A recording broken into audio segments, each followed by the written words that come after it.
On December 2nd, 1823, President James Monroe created the Monroe Doctrine. The doctrine said that the European nations would not colonize or place their own government in the Western Hemisphere.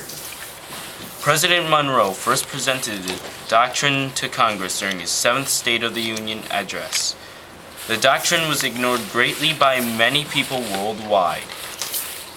The Latin Americans, South America, thought that the doctrine was not strong enough against the EU. During the 1800s, the Monroe Doctrine was extended. This extension was called the Big Brother. The Big Brother was created by James G. Blaine. The reason for this was for the Latin Americans to open up their markets to the U.S.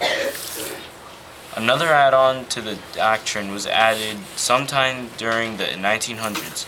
This add-on was called the Roosevelt Corollary. It was added by none other than Theodore Roosevelt. It was added so the U.S. would be allowed to intervene with Latin America.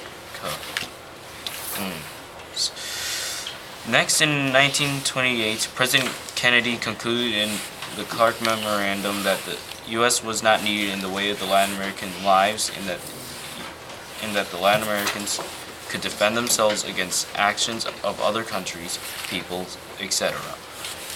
And the conclusion of the Monroe Doctrine took place sometime during the Cold War. During this time, the Monroe Doctrine was applied to the Latin Americans.